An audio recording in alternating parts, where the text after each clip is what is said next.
그날 아침까지만 해도 제 일상은 잔잔한 호수와 같았습니다. 남편이 떠나고 홀로 남은 이 넓은 집은 때로는 적적했지만 수십 년의 세월이 켜켜이 쌓인 저만의 왕국이었어요. 아침 햇살이 거실 깊숙이 들어와 남편의 손때가 묻은 낡은 마룻바닥을 비추면 저는 커피를 내리며 하루를 시작하곤 했습니다. 남편이 아끼던 난초에 물을 주고 그가 앉던 흔들의자에 앉아 창밖의 사계절을 내다보는 것. 그것이 제게 남은 소소하지만 가장 큰 행복이었죠. 아들놈 종환이는 결혼해서 분가했고 가끔 며느리와 함께 얼굴을 비추는 게 전부였습니다. 그 정도의 거리가 제게는 딱 좋았어요. 너무 가깝지도 너무 멀지도 않은. 평화가 깨진 것은 요란하게 울리는 전화벨 소리 때문이었습니다. 며느리 태희였어요. 다짜고짜 들려오는 울음소리에 가슴이 철렁 내려앉았습니다. 무슨 일이라도 생겼나 싶었죠. 어머니, 어머니. 어떡해요. 아가, 왜 그러니? 무슨 일이야? 종환이한테 무슨 일 생겼어? 제 물음에 며느리는 한참을 흐느끼기만 했습니다. 일부러 애를 태우려는 속셈인지 아니면 정말로 경황이 없는 것인지 저는 잠자코 다음 말을 기다렸습니다. 한참 만에야 며느리가 간신히 입을 열더군요. 저희 아빠, 저희 엄마요. 길거리에 나앉게 생겼어요. 평생 모은 재산을 글쎄 아는 분한테 사기당해서 집도 넘어가고 아무것도 안 남았대요. 사돈댁 이야기였습니다. 안도의 한숨이 먼저 나온 것은 어쩔 수 없는 이기심이었을까요? 하지만 곧이어 며느리의 다음 말이 제 평온했던 일상에 돌을 던졌습니다. 어머니, 저 임신한 몸으로 이런 일 겪으니 정말 죽을 것 같아요.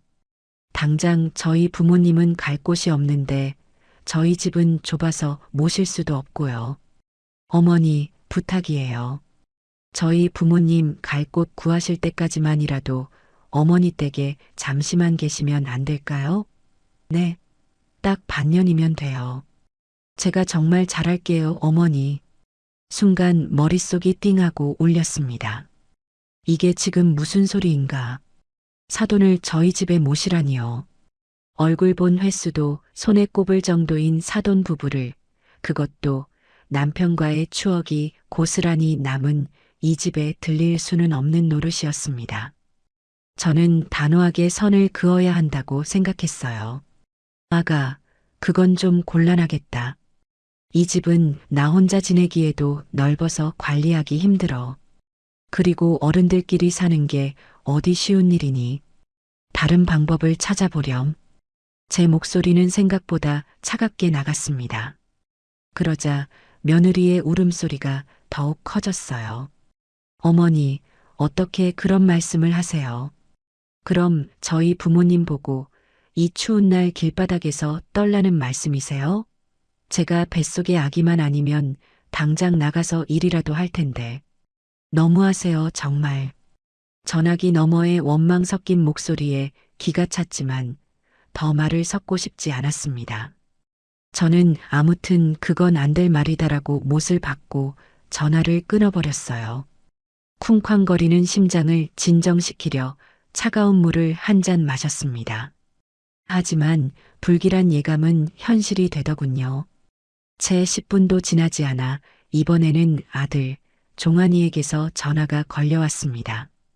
제 아들이지만 저는 그 녀석이 얼마나 심지가 약하고 제 처의 말에 쩔쩔매는지 잘 알고 있었습니다. 엄마, 전화 받았어? 태희한테. 그래, 받았다. 엄마, 나 정말 미치겠어. 태희가 충격받아서 지금 자리 보전하고 누웠어. 잠도 못 자고 밥도 못 먹고. 저러다 뱃속의 애까지 잘못될까봐 나는 정말 무서워. 역시나 며느리가 시킨 레퍼토리 그대로였습니다. 제 아들은 아내와 뱃속의 손주를 방패 삼아 저를 압박하기 시작했어요. 저는 이 모든 상황이 며느리의 머릿속에서 나왔다는 것을 모를 수가 없었습니다. 종아나, 너는 이게 말이 된다고 생각하니? 어떻게 사돈을 우리 집에 모실 생각을 해? 내 아버지가 어떤 분이신지 잊었어? 이 집은 내 아버지가 평생을 바쳐 이룬 집이고 나에게는 내 아버지 그 자체야. 그런 곳에 다른 사람을, 그것도 어려운 사돈을 어떻게 들여? 엄마, 나도 알아. 아는데 사돈 어른들인데 어떻게 길바닥에 계시게 해? 딱 반년이래, 반년. 내가 그 안에 어떻게든 두 분 계실 곳 알아볼게. 응? 엄마만 믿을게, 제발. 태희가 엄마한테 정말 잘할 거야. 우리 복덩이 태어나면 제일 먼저 엄마한테 보여줄 거고. 아들은 제발, 제발, 이라는 말을 반복하며 제게 매달렸습니다. 아들의 애원에 마음 한구석이 무너져 내리는 것을 느꼈어요. 뱃속에서 10달을 품어 낳은 자식인데 저렇게까지 간청하는데 어찌 매정하게만 대할 수 있겠습니까? 그리고 며느리는 밉지만 곧 태어날 제 첫 손주는 너무나도 귀할 테지요. 그 아이에게 혹시라도 해가 갈까봐 덜컥 겁이 났습니다. 저는 결국 한숨을 내쉬며 가장 어리석은 결정을 내리고 말았습니다. 알았다. 대신 딱 반년이다. 6개월이야. 그 이상은 절대 안 된다. 그리고 집안 살림에는 절대 손대지 않는 조건이다. 조용히 지내다 나가셔야 해. 이 조건들 사돈께 똑똑히 말씀드려라. 고마워, 엄마. 정말 고마워. 내가 태희한테도 잘 말할게. 엄마가 최고야.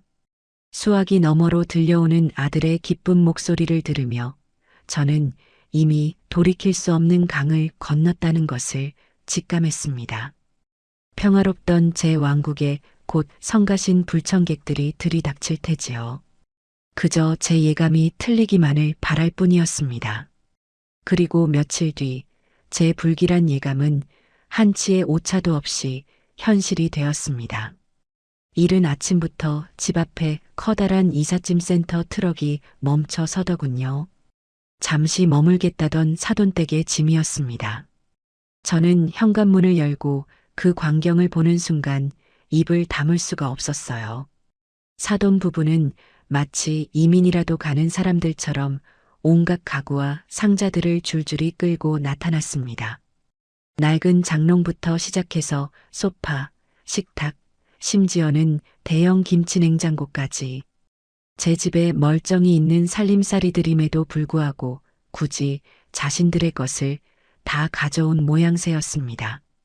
아이고 사부인, 그동안 평안하셨습니까? 신세 좀 지겠습니다. 바깥 사돈이 멋쩍게 웃으며 인사를 건넸지만 그의 눈은 이미 집안을 훑으며 어느 방이 좋을지 탐색하고 있었습니다. 안사돈은 한술 더 떴어요. 사부인, 집이 참 넓고 좋네요. 우리 태희가 왜 그렇게 어머니 했는지 알겠어요. 저희 짐이 좀 많죠? 그래도 다 정리하고 나면 깨끗할 거예요. 라며 마치 자기 집이라도 되는 양자연스럽게 행동했습니다. 고맙다는 말보다는 집을 평가하는 듯한 말투의 시작부터 속이 북을 끓었지만 저는 애써 표정을 감췄습니다. 이삿짐 센터 직원들이 짐을 나르기 시작하자 안사돈은 저를 거들떠보지도 않고 직접 지휘를 하더군요. 그 장롱은 저쪽 방으로 넣어주세요. 네, 안방 옆에 큰 방이요. 그리고 이 소파는 거실에 놔야겠네. 사부인, 거실에 있는 소파는 좀 오래돼 보이는데 이참에 저희 걸로 바꾸는 게 어때요? 저는 기가 막혀서 아무 말도 할 수 없었습니다.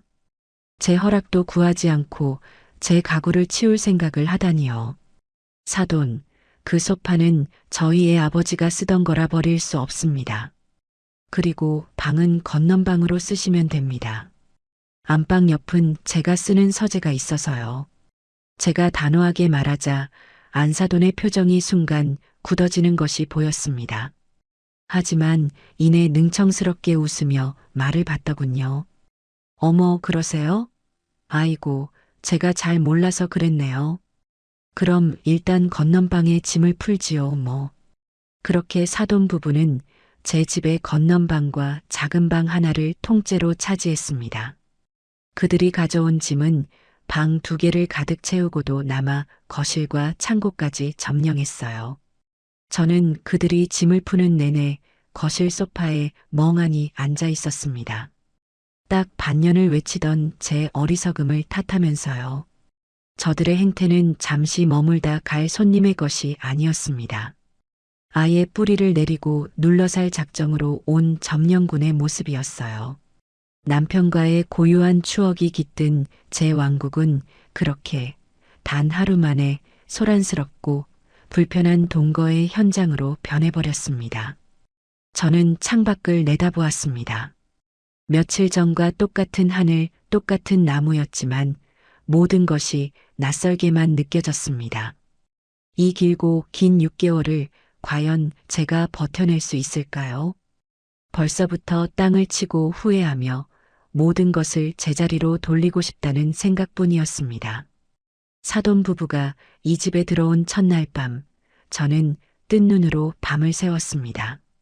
제 숨소리 외에는 아무 소리도 들리지 않아야 할 이 고요한 집에 건넌방에서 들려오는 바깥사돈의 코 고는 소리가 낯선 벌레 소리처럼 제 신경을 갉아먹었습니다. 남편이 살아있을 적 우리는 잠자리에 들기 전 늘 두런두런 이야기를 나누다 잠이 들곤 했어요. 그이의 나지막한 목소리가 자장가 같았는데 이제는 굵고 거친 숨소리가 그 모든 추억 위를 짓밟고 있었습니다. 낯선 사람과 한 지붕 아래 있다는 사실이 주는 불쾌감과 불안감은 생각보다 훨씬 더 거대했습니다. 이것은 시작에 불과하다는 것을 저는 이미 알고 있었어요. 다음 날 저녁 저는 그래도 도리를 다해야 한다는 생각에 정성껏 저녁상을 차렸습니다. 남편이 살아생전 가장 좋아했던 칼칼하게 끓인 갈치조림과 구수한 된장찌개, 그리고 정갈한 밑반찬 몇 가지를 준비했죠. 모름지기 신세를 지는 사람은 차려준 밥상에 고마워하며 맛있게 먹는 것이 예의라고 생각했습니다. 하지만 제 생각은 안사돈의 첫마디에 여지없이 깨졌습니다. 안사돈은 밥을 한술 뜨기도 전에 찌개 국물 맛부터 보더니 미간을 살짝 찌푸리더군요. 어머 사부인. 음식 솜씨가 좋으시다고 우리 태희한테 들었는데 음식을 좀 짜게 드시는 편인가 봐요. 요즘은 다들 건강 생각해서 싱겁게 먹는 추세인데 저는 순간 제 귀를 의심했습니다. 감사 인사는커녕 제 음식에 대한 평가질이라니요. 수십 년간 제 손맛에 길들여진 가족과 손님들은 모두 맛있다고 칭찬했던 음식입니다. 바깥사돈은 한술 더 떴습니다. 갈치조림의 가장 큰 토막을 제 앞으로 척 밀어놓고는 자기는 작은 조각을 가져가며 말하더군요. 사부인, 저는 가시 바르는 게 귀찮아서요. 사부인께서 많이 드세요. 언뜻 들으면 저를 위하는 것 같지만 그 속내는 뻔했습니다. 가장 먹기 좋은 부위는 발라먹기 귀찮으니 손이 많이 가는 꼬리 쪽이나 먹겠다는 신보였죠. 저는 아무 말 없이 숟가락을 들었습니다. 무슨 말을 한들 저들의 교양 없는 언행이 바뀔 리 없다는 것을 깨달았기 때문이에요. 식사가 진행되는 내내 그들의 불평은 그치지 않았습니다. 이 나물은 너무 물렀네요. 우리 집은 아삭하게 무쳐 먹는데 밥이 좀 진 것 같아요. 다음엔 물을 조금 덜 잡으셔야겠어요. 마치 고급 식당에 온 미식가라도 된 것처럼 제 정성에 사사건건 토를 달았습니다. 저는 애써 태어난 척 식사를 마쳤지만 밥이 코로 들어가는지 입으로 들어가는지 모를 지경이었습니다. 남편과 아들은 제가 차려준 밥상을 받을 때마다 세상에서 제일 행복한 표정으로 잘 먹겠습니다를 외치곤 했는데 밥상머리에서부터 사람을 이토록 불쾌하게 만드는 재주도 참으로 대단하다 싶었어요. 식사가 끝나자 그들은 기다렸다는 듯 숟가락만 놓고 소파로 가버렸습니다. 설거지가 산더미처럼 쌓인 부엌에 홀로 남겨진 저는 갈치조림을 담았던 냄비를 철수세미로 문지르며 울분을 삼켰습니다. 냄비를 닦는 것인지 제 속을 닦는 것인지 모를 밤이었습니다. 식탁에서의 전쟁이 서막이었다면 거실에서의 전쟁은 본격적인 영역 다툼이었습니다. 저희 집 거실에는 남편이 큰맘 먹고 샀던 큼지막한 소파와 텔레비전이 있습니다. 저녁 식사를 마치고 소파에 앉아 9시 뉴스와 일일 드라마를 연달아 보는 것이 제 유일한 낙이었어요. 하지만 사돈 부부가 온 뒤로 그 소박한 행복은 산산조각 났습니다. 그들은 저녁 식사가 끝나기 무섭게 소파의 가장 좋은 자리를 차지하고는 리모컨을 자기들 손에 넣었습니다. 제가 뉴스 좀 보자고 하면 바깥사돈은 대꾸도 없이 채널을 돌려버렸어요. 시끄러운 트로트 경연 프로그램이나 온갖 막장 설정이 난무하는 드라마 채널에 고정해놓고는 볼륨을 귀가 아플 정도로 키웠습니다. 사돈, 텔레비전 소리 좀 줄여주시면 안 될까요? 머리가 다 울리네요. 제가 조심스럽게 말하면 그는 귀찮다는 듯이 대꾸했습니다. 아이고 사부인. 드라마는 이 맛에 보는 겁니다. 소리가 좀 커야 실감 나지 않겠어요? 사부인께서도 같이 보시지요. 이거 아주 재미납니다. 재미나기는커녕 고함과 비명이 난무하는 화면을 보고 있자니 제 속에서 천불이 났습니다. 결국 저는 조용히 제 방으로 들어올 수밖에 없었어요. 제가 방으로 들어오면 그들은 마치 기다렸다는 듯 소파에 아예 드러누워 과자를 먹으며 텔레비전을 봤습니다. 다음 날 아침 거실에 나가보면 소파 위에는 과자 부스러기가 잔뜩 떨어져 있고 바닥에는 아무렇게나 벗어놓은 양말이 뒹굴고 있었죠. 제 왕국의 심장부였던 거실이 순식간에 그들의 지저분한 휴게실로 전락한 것입니다. 며칠이 지나자 저는 그들과의 마찰을 피해 아예 저녁 식사 후에는 일찌감치 방으로 들어가는 습관이 생겼습니다. 거실에서 들려오는 시끄러운 텔레비전 소리를 배경음악 삼아 책을 읽으려 애썼지만 글자들은 눈에 들어오지 않고 자꾸만 억울함과 분조가 치밀어 올랐어요. 이따금 고요한 순간이 찾아오면 저는 남편과 함께 소파에 앉아있던 날들을 떠올렸습니다. 우리는 뉴스를 보며 나라 걱정을 하기도 하고 드라마 주인공의 운명에 같이 안타까워하기도 했죠. 별다른 대화가 없어도 같은 공간에서 같은 것을 보고 있다는 사실만으로도 충만했습니다. 하지만 이제 그 소파는 제가 앉을 수 없는 남의 자리가 되어버렸습니다. 저는 제 집에서 유배당한 죄인처럼 방 안에 갇혀 지내야 했습니다. 진정한 기생은 돈 문제에서부터 시작되었습니다. 저희 집에 들어온 지 일주일쯤 지났을 때 안사돈이 제게 다가와 배시시 웃으며 말하더군요.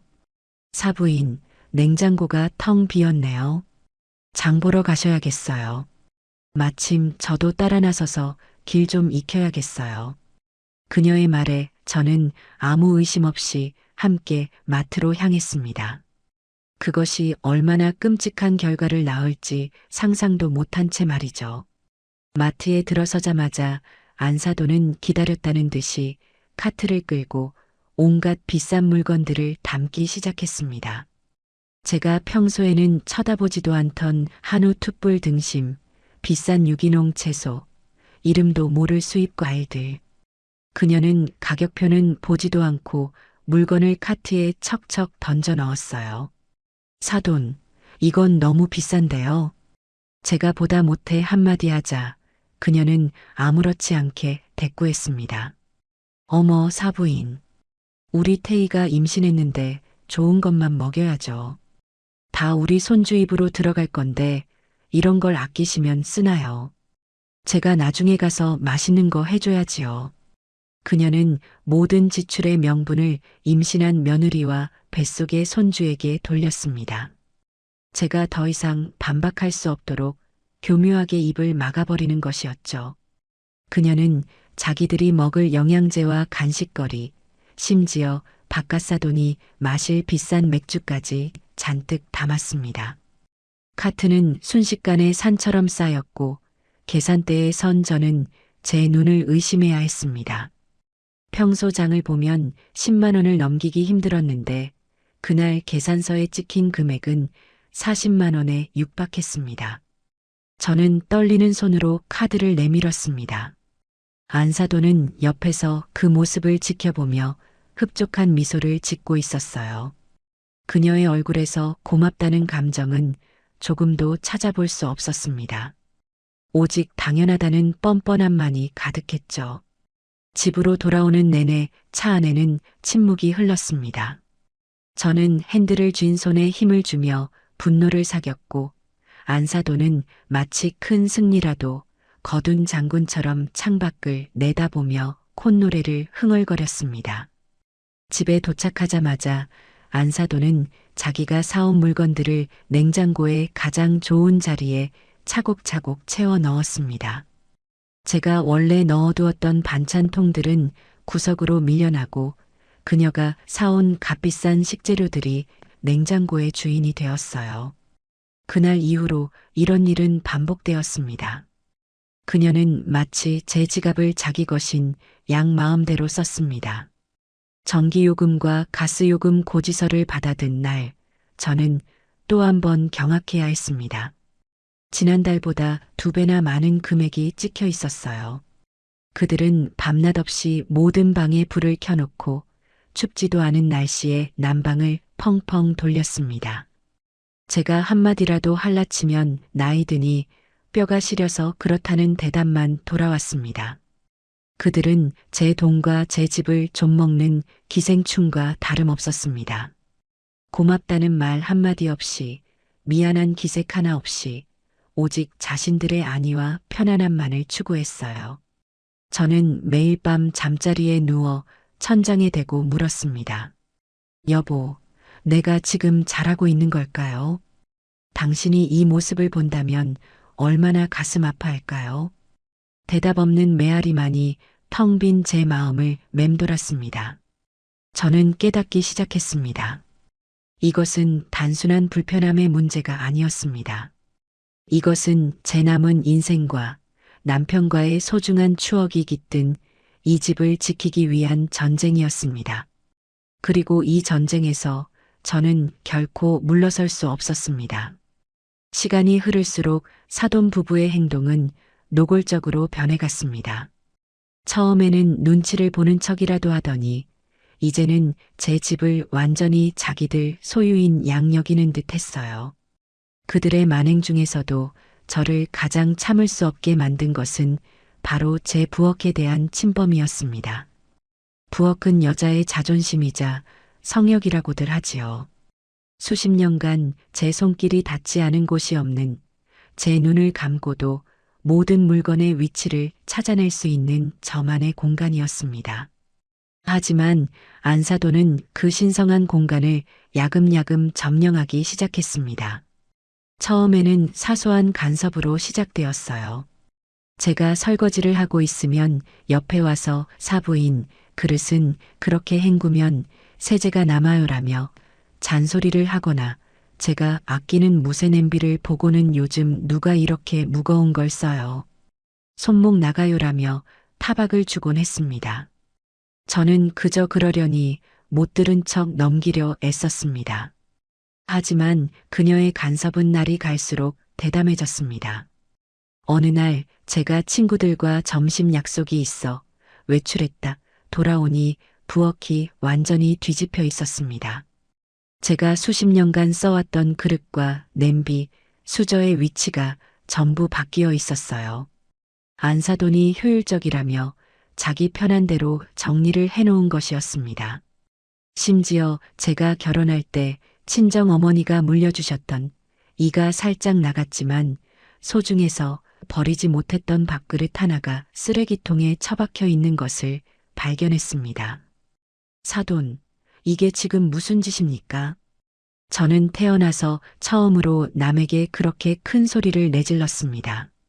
제 목소리에 놀란 안사돈이 방에서 어슬렁거리며 나오더군요. 어머, 사부인 오셨어요? 제가 부엌이 너무 어수선해서 정리 좀 했어요. 칭찬은 못해줄 망정 화는 왜 내세요? 그녀는 조금도 미안한 기색이 없었습니다. 오히려 자기가 잘한 일을 했다는 듯 뻔뻔한 얼굴이었어요. 누가 이런 짓을 해달라고 했습니까?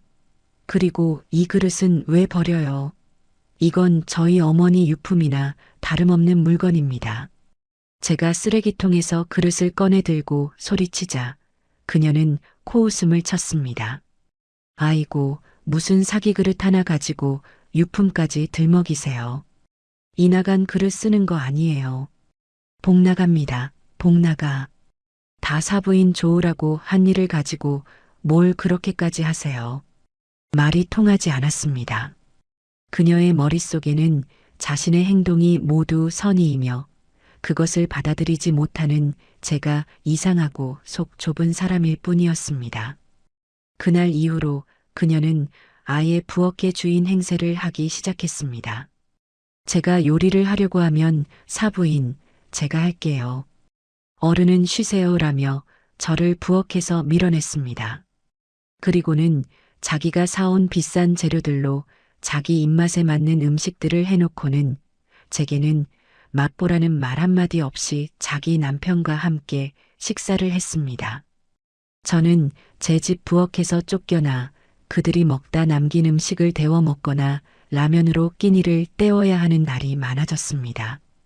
남편의 삼시세끼를 정성껏 차려내던 그 부엌에서 저는 이제 식무만도 못한 존재가 되어버린 것입니다. 주말이 되자 아들 내외가 집으로 찾아왔습니다. 며느리 태희는 배가 제법 불러 있었지만 표정에는 임산부의 온화함 대신 짜증과 불만이 가득했습니다. 아니나 다를까 안사돈은 딸이 오자마자 기다렸다는 듯이 제 험담을 늘어놓기 시작했습니다. 그리고는 거실에 걸린 남편의 대형 독사진을 턱으로 가리키며 며느리에게 말하더군요. 예, 태희야. 저 사진 좀 보렴. 집 현관에 들어서자마자 저렇게 커다랗고 시커먼 사진이 떡하니 걸려 있으니 집안 분위기가 얼마나 칙칙하니.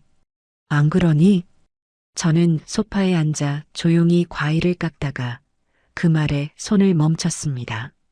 남편이 회사를 세우고 가장 왕성하게 활동하던 시절 자신감 넘치는 미소를 짓고 있는 저 사진을 저는 매일 닦고 어루만지며 남편을 그리워하곤 했습니다.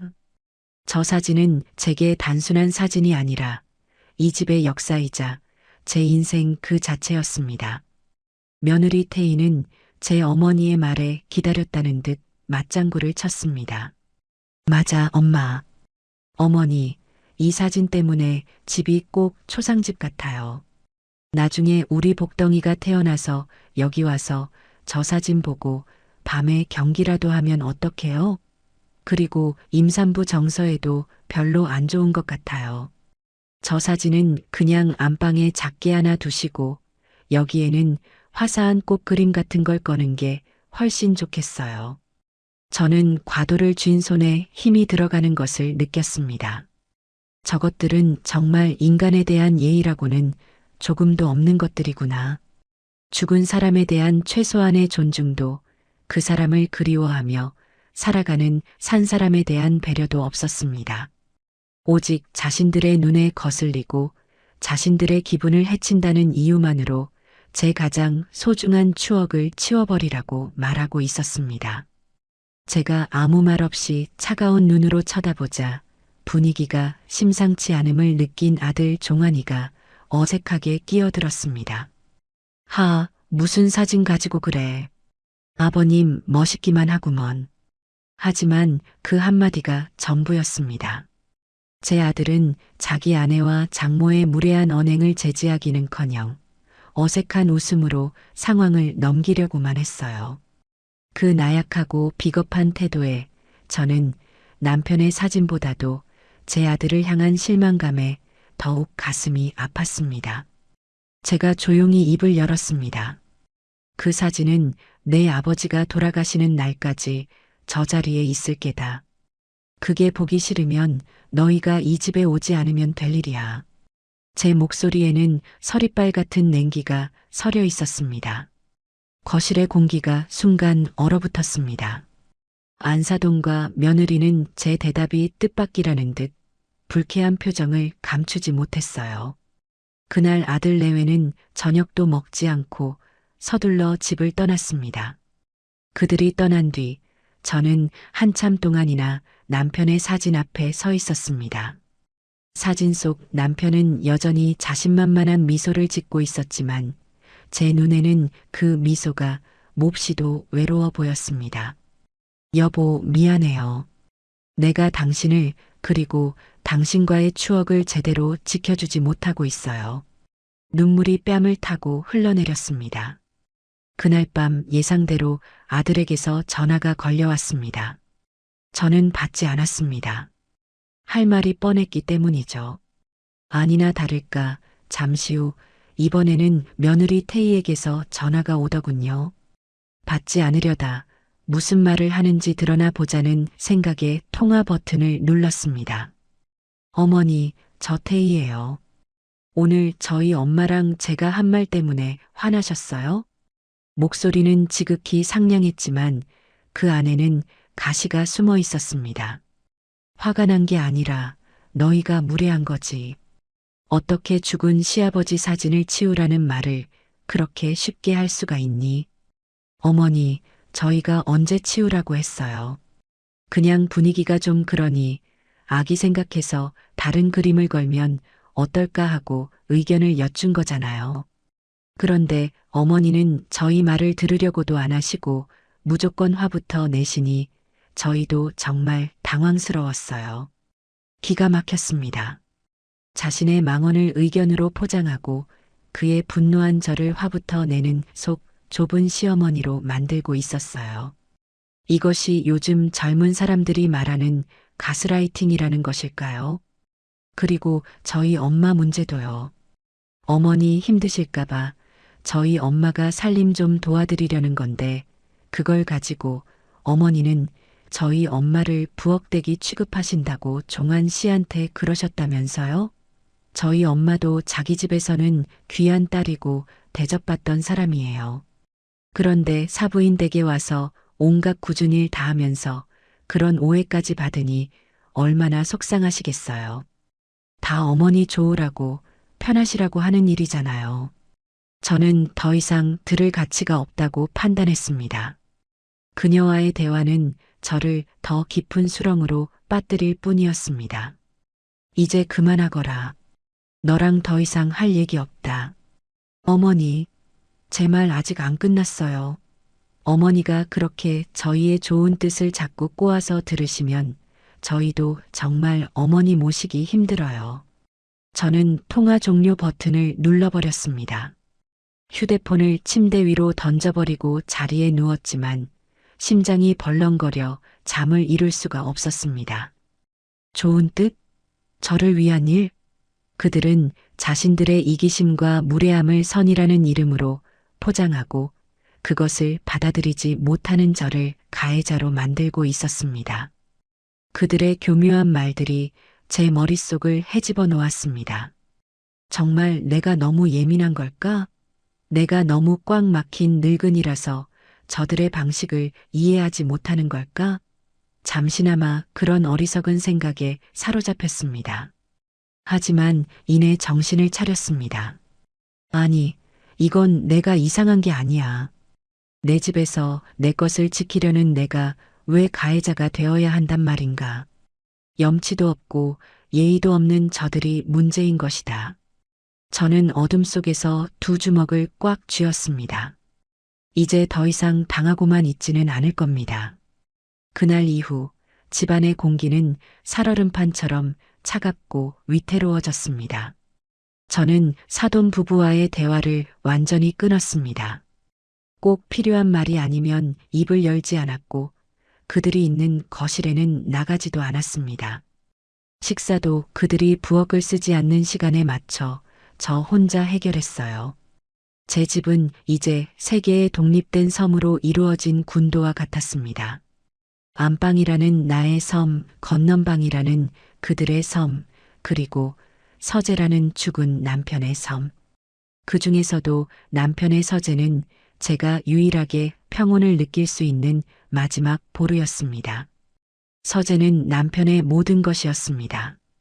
책장에는 그가 평생 읽었던 책들이 빽빽하게 꽂혀 있었고, 책상 위에는 그가 쓰던 만년필과 돋보기, 그리고 마지막까지 붙들고 있던 서류들이 그대로 놓여 있었어요. 저는 매일 아침 서재에 들어와 창문을 열어 환기를 시키고 책상과 의자에 쌓인 먼지를 닦아내며 남편의 채취를 느꼈습니다. 그곳은 단순한 방이 아니라 남편의 영혼이 깃든 신성한 재단과도 같은 곳이었습니다. 그래서 저는 그 누구도, 심지어 아들 종환조차도 제 허락 없이는 서재에 들어오지 못하게 했습니다. 하지만 그 마지막 성형마저 침범당하는 데는 오랜 시간이 걸리지 않았습니다. 어느 평일 오후 시장에 잠시 다녀왔을 때였습니다. 현관문을 열고 들어서는데 평소라면 굳게 닫혀 있어야 할 서재 문이 살짝 열려 있는 것을 발견했습니다. 가슴이 철렁 내려앉았어요. 저는 신발도 벗는 둥 마는 둥 서재로 달려갔습니다. 그리고 그 안에서 박갓사돈이 남편의 흔들의자에 앉아 다리를 꼬고 창밖을 내다보고 있는 모습을 보게 되었습니다. 지금 여기서 뭘 하시는 겁니까? 제 고함 소리에 그가 느릿하게 고개를 돌렸습니다. 그는 조금도 놀라거나 미안해하는 기색이 없었어요. 오히려 귀찮은 방해꾼을 만났다는 표정이었죠. 아이고, 사부인 오셨소. 이 방이 전망이 제일 좋구먼. 창밖 구경 좀 하고 있었지. 그의 손에는 남편이 아끼던 바둑판의 바둑알 몇 개가 쥐어져 있었습니다. 남편의 책상 위는 그가 만진 듯 살짝 흐트러져 있었고요. 저는 제 몸의 모든 피가 머리끝으로 솟구치는 것을 느꼈습니다. 누가 멋대로 여기 들어오라고 했습니까? 당장 나오세요. 여긴 사돈께서 들어올 곳이 아닙니다. 허허, 사람 참 야박하게 구네. 방 구경 좀 하는 걸 가지고 뭘 그리 화를 내시오? 문도 안 잠겨 있기에 그냥 들어와 본 거지. 무슨 큰일이라도 난 것처럼 소리를 지르고 그래. 그는 끝까지 자기가 뭘 잘못했는지 모르는 듯 했습니다. 문이 안 잠겨 있어서 들어왔다는 그의 말은 열린 대문은 내 집이나 마찬가지라는 도둑놈의 신보와 다를 바가 없었어요. 그는 마지못해 자리에서 일어나 삐걱거리며 서재를 나갔습니다. 저는 그가 나간 뒤에도 한참 동안이나 그 자리에 서서 부들부들 떨어야 했습니다. 남편 외에는 그 누구도 앉지 않았던 저 흔들의자에 남편 외에는 그 누구도 만지지 않았던 저 바둑알에 저속하고 무례한 타인의 흔적이 묻어버렸다는 사실이 견딜 수 없이 고통스러웠습니다. 저는 걸레를 빨아와 그가 앉았던 의자와 그가 만졌던 모든 것을 미친 듯이 닦아냈습니다. 마치 더러운 오물을 닦아내듯이요. 하지만 아무리 닦아내도 그 불쾌한 기분은 사라지지 않았습니다. 저의 마지막 보루가 더럽혀졌다는 생각에 절망감이 밀려왔습니다. 그들의 만행은 거기서 그치지 않았습니다. 주말이 되어 또다시 아들 내외가 찾아왔습니다. 이제 저는 그들이 오는 주말이 두려워지기 시작했습니다. 그들이 한데 뭉치면 그들의 뻔뻔함과 무례함은 3배, 4배로 증폭되었기 때문이죠. 아니나 다를까 그들은 거실 소파에 둘러앉아 자기들끼리 희희낙낙하며 대화를 나누고 있었습니다. 저는 부엌에서 저녁 준비를 하는 척하며 그들의 대화에 귀를 기울였습니다. 안사돈이 며느리에게 말했습니다. 태희야, 나중에 우리 복덩이 태어나면 이 집에 자주 놀러 와야 할 텐데 애가 마땅히 놀 공간이 없어서 걱정이네. 그러자 며느리가 기다렸다는 듯이 대답했습니다. 그러게 말이야, 엄마. 아, 저기 서재방. 저 방을 아기 놀이방으로 만들면 딱 좋겠다. 어차피 지금은 아무도 안 쓰는 창고 같은 방이잖아. 저기 있는 낡은 책이랑 가구들 싹 치워버리고 예쁜 매트 깔고 장난감으로 채워주면 우리 복덩이가 얼마나 좋아하겠어. 저는 손에 들고 있던 칼을 놓칠 뻔했습니다. 창고 같은 방, 낡은 책과 가구, 남편의 인생과 저의 추억이 담긴 그 신성한 공간을 그들은 한낱 창고 취급하며 자신들의 손주를 위한 놀이방으로 만들 계획을 세우고 있었습니다. 더 무서운 것은 그들의 대화에 끼어들지 않고 잠자코 듣고만 있는 제 아들 오종환의 존재였습니다. 그는 자기 아버지의 서재를 없애버리자는 끔찍한 계획에 단 한마디의 반대도 하지 않았습니다. 그저 침묵으로 동조하고 있을 뿐이었죠. 저는 더 이상 참을 수가 없었습니다. 그들의 대화를 끊어야 했습니다. 하지만 지금 당장 뛰쳐나가 소리를 지르는 것은 현명하지 못한 방법이라는 생각이 들었어요. 그들은 또다시 저를 예민하고 속 좁은 늙은이로 몰아갈 테니까요. 저는 대신 다른 방법으로 제 의지를 보여주기로 결심했습니다. 다음 날 아침, 저는 아침 일찍 철물점으로 향했습니다. 그리고 가장 튼튼하고 좋은 자물쇠를 하나 사왔습니다. 사돈 부부가 거실에서 텔레비전을 보고 있는 사이, 저는 서재문에 조용히 자물쇠를 설치했습니다. 드릴 소리가 나지 않도록 수동 드라이버로 나사를 하나하나 조심스럽게 박았습니다. 찰칵하고 자물쇠가 잠기는 소리가 나자 저는 비로소 약간의 안도감을 느꼈습니다. 이것은 단순한 자물쇠가 아니었습니다. 이것은 저의 최후 통첩이자 더 이상은 물러서지 않겠다는 선전포고였습니다. 제가 한 일은 금방 발각되었습니다. 점심 식사 후 바깥사돈이 슬그머니 서재 쪽으로 가더니 이내 버럭 소리를 지르며 돌아왔습니다. 사부인, 아니 문을 왜 잠가 놓은 거요? 지금 우리를 도둑으로 의심하는 거요? 안사돈도 합세했습니다. 세상에 세상에. 한 집에 사는 가족끼리 방문을 걸어 잠그는 경우가 어디 있어요? 정 떨어지게 정말.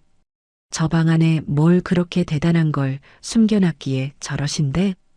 그들은 마치 제가 엄청난 잘못이라도 저지른 것처럼 저를 몰아세웠습니다. 저는 조용히 찻잔을 내려놓고 그들을 마주 보았습니다. 그리고 제 인생에서 가장 차갑고 단호한 목소리로 말했습니다. 그 방은 제 공간입니다. 제 허락 없이는 그 누구도 들어갈 수 없습니다. 의심하는 것이 아니라 제 것을 지키려는 겁니다. 그게 그렇게 불쾌하시면 처음 약속대로 이 집에서 나가시면 됩니다. 제 말에 두 사람의 얼굴이 시뻘게 달아올랐습니다. 그들은 분노에 차서 씩씩거렸지만 나가라는 제 말에는 차마 대꾸하지 못했습니다. 그 순간 저는 깨달았습니다. 그들에게는 분노할 자격도 억울해할 자격도 없다는 것을요. 그들은 오직 이 집이 주는 안락함과 편의를 빼앗길까봐 두려워하고 있을 뿐이었습니다. 그들의 민낯을 확인한 순간 제 마음속의 두려움과 망설임이 눈 녹듯 사라졌습니다. 이제 남은 것은 차가운 결심뿐이었습니다. 이 지긋지긋한 동거를 끝내야 할 시간이 다가오고 있었습니다. 저는 그날 밤 제 방 책상에 앉아 조용히 전화번호부를 넘기기 시작했습니다. 이제는 저를 도와줄 사람이 필요했습니다. 이 전쟁을 끝내기 위한 저만의 계획을 세워야 했습니다. 서재문에 자물쇠를 채운 이후 집안의 냉전은 극에 달했습니다. 사돈 부부는 저를 거의 없는 사람 취급했어요. 제가 거실에라도 나갈라치면 헛기침을 해대거나 일부러 자기들끼리 들으라는 듯 큰 소리로 저에 대한 험담을 주고받았습니다. 나이 들수록 속이 좁아지니 원 자식 고생시키는 늙은이가 제일 딱한 법이지 등등. 날이 선말들이 비수처럼 날아와 제 가슴에 박혔습니다. 하지만 저는 아무렇지 않은 척 그들의 말을 귓등으로 흘려보냈습니다. 이미 제 마음속에서는 더 큰 계획이 자라고 있었기 때문입니다. 그들의 사소한 도발에 일일이 대응할 가치조차 느끼지 못했어요. 폭풍이 몰아치기 전에 고요함처럼 저는 제 안의 분노를 차곡차곡 쌓아 올리며 결정적인 순간을 기다리고 있었습니다. 그날은 유난히 잠이 오지 않는 밤이었습니다. 창밖은 칠흑같이 어두웠고 시계는 이미 새벽 2시를 가리키고 있었어요. 답답한 마음에 시원한 물이라도 한 잔 마실까 싶어 조용히 안방문을 열고 거실로 나갔습니다. 그런데 어둠 속에서 희미한 불빛과 함께 소곤거리는 목소리가 들려왔습니다. 안사돈이었습니다. 그녀는 거실 소파에 앉아 휴대폰을 붙들고 누군가와 통화를 하고 있었어요. 저를 의식하지 못했는지 혹은 제가 잠든 줄로만 알았는지 그녀의 목소리에는 평소의 가식 대신 노골적인 불만과 악의가 가득 담겨 있었습니다. 상대는 물어보나 마나 며느리 태희일 테지요. 저는 발소리를 죽인 채 식탁 의자 뒤 어둠 속에 몸을 숨겼습니다. 그리고 제 인생을 송두리째 바꿔놓을 그 끔찍한 대화를 듣게 되었습니다. 아이고, 태희야. 나 정말 여기 더는 못 있겠다. 그 영감 서재인지 뭔지를 아예 자물쇠로 잠가버렸다니까. 우리가 뭘 훔쳐가기라도 한데 사람을 아주 도둑 취급하는데 기가 막혀서 정말. 안사돈의 하소연에 전화기 너머로 며느리의 짜증 섞인 목소리가 희미하게 들려왔습니다. 안사돈은 스피커폰으로 통화하는 중이었어요. 엄마, 그러니까 내가 좀만 참으라고 했잖아. 그 할망구 성격 보통 아닌 거 몰랐어? 괜히 건드려서 좋을 거 하나 없다니까. 참는 것도 하루 이틀이지. 매일같이 우리를 벌레 보듯 하는데 어떻게 참니? 밥도 같이 안 먹으려고 하고 거실에도 안 나와. 아주 우리를 투명인간 취급한다니까. 내가 누구 때문에 여기서 이 고생을 하고 있는데. 안사돈의 목소리가 점점 격앙되자 며느리가 나직하지만 훨씬 더 잔인한 목소리로 그녀를 달래기 시작했습니다. 그 목소리는 제 등골을 서늘하게 만들기에 충분했습니다. 엄마, 제발. 지금 우리 계획을 망칠 셈이야? 생각 좀 해봐. 우리가 지금 여기서 쫓겨나면 어디로 가? 이 집 어차피 시간 지나면 다 오빠가 상속받을 집이야. 그 영감탱이가 죽고 저 할망구 혼자 남았을 때 우리가 들어왔어야 하는 건데 일이 좀 꼬인 것뿐이라고. 지금은 그냥 저 할망구 비위 좀 맞춰주면서 조용히 엎드려 있는 게 상책이야. 상속, 계획. 그 단어들이 제 귀에 대못처럼 박혔습니다. 저는 숨을 죽였습니다. 제 심장 소리가 그들에게 들릴까봐 두려웠어요. 안사돈이 여전히 불만스러운 목소리로 물었습니다. 상속받으려면 아직 멀었잖아. 저 할망구가 저렇게 쌩쌩한데 10년이 걸릴지 20년이 걸릴지 어떻게 알아. 그리고 이어진 며느리의 대답. 그 대답은 제 남은 인생에 대한 사형 선고나 다름없었습니다. 엄마는 그것도 생각 못해? 몇 년만 버티다가 저 할망구 기력 좀 쇠하고 정신 오락가락하기 시작하면 그때 좋은 요양원 하나 알아봐서 보내드리면 그만이야. 자식된 도리로 편안한 노후를 보내게 해드리는 거라고 종환 씨한테 잘 구슬리면 돼. 그 사람은 워낙 팔랑귀라 설득하기 쉬워. 그러니까 엄마, 제발 좀 똑똑하게 굴어. 지금은 우리가 약자 코스프레 하면서 최대한 불쌍하게 보여야 할 때라고. 알았어? 요양원. 그 세 글자가 제 머릿속을 망치처럼 내리쳤습니다. 온몸의 피가 차갑게 식는 것 같았어요. 저것들은 처음부터 제 집과 제 재산을 노리고 들어온 것이었습니다. 저를 이 집에서 내쫓고 종국에는 요양원에 처박아 버릴 계획까지 세우고 있었던 겁니다. 남편이 평생을 바쳐 이룩한 이 집에서 그의 아내인 저를 내쫓을 궁리를 하고 있었던 거예요. 그들이 나누는 대화는 더 이상 제 귀에 들리지 않았습니다. 저는 조용히 뒤돌아 제 방으로 돌아왔습니다. 차가운 마룻바닥의 감촉도 저를 스쳐 지나가는 밤 공기도 아무것도 느껴지지 않았어요. 방에 들어온 저는 침대에 걸터 앉아 한참을 허공만 바라보았습니다. 슬픔, 배신감, 분노 같은 감정들은 이미 지나간 지 오래였습니다. 대신 제 마음속에는 얼음장같이 차갑고 강철같이 단단한 무언가가 자리 잡기 시작했어요. 그것은 바로 결심이었습니다.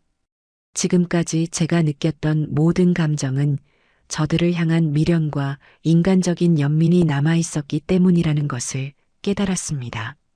하지만 이제 모든 것이 명확해졌어요. 그들은 제가 동정하거나 이해해야 할 대상이 아니었습니다. 그들은 제 인생을 통째로 삼키려는 약탈자들이었고, 저는 제 모든 것을 걸고 이 약탈자들과 싸워야만 했습니다. 날이 밝을 때까지 뜬 눈으로 밤을 새운 저는 해가 뜨자마자 자리에서 일어났습니다. 그리고 제 인생에서 가장 중요한 전화를 걸기 위해 휴대폰을 들었습니다. 수십 년간 알고 지낸 남편의 오랜 친구이기도 한 부동산 중개인 박 사장. 그는 누구보다 제 사정을 잘 이해해주고 제 편이 되어줄 유일한 사람이었습니다. 신호음이 몇 번 울리고 잠결에 전화를 받은 듯한 박 사장의 목소리가 들려왔습니다. 여보세요? 박 사장님, 저 박미순입니다. 이렇게 이른 아침부터 죄송합니다.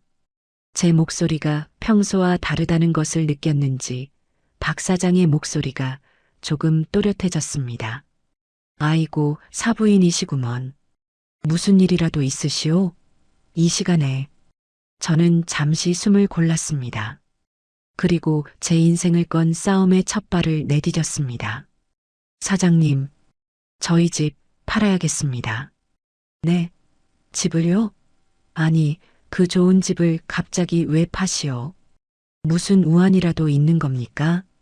박 사장의 놀란 목소리에 저는 차분하지만 단호하게 대답했습니다. 우환은 없습니다.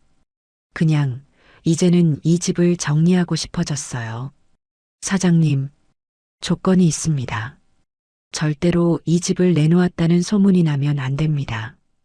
그리고 현금으로 일시불에 사실 수 있는 분을 최대한 빨리 찾아주셔야 합니다. 시세보다 조금 싸게 내놓아도 상관없습니다. 조용하고 신속하게. 그렇게만 처리해 주실 수 있겠습니까? 제 목소리에 담긴 비장함을 느꼈는지 박 사장은 잠시 침묵하다가 낮은 목소리로 대답했습니다. 알겠습니다, 사부인. 자세한 이야기는 만나서 하시지요. 제가 오늘 중으로 한번 들르겠습니다. 아무도 없을 시간에 맞춰서요.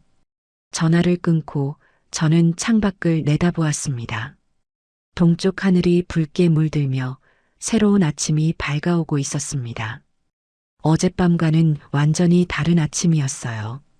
제 마음속을 가득 채웠던 혼란과 절망의 어둠은 거치고 차갑고 명징한 결단만이 남아 있었습니다.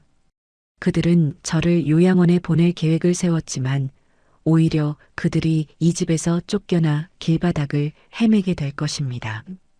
저는 제 손으로 직접 그들의 계획을 박살내고 제 인생의 주도권을 되찾아올 겁니다.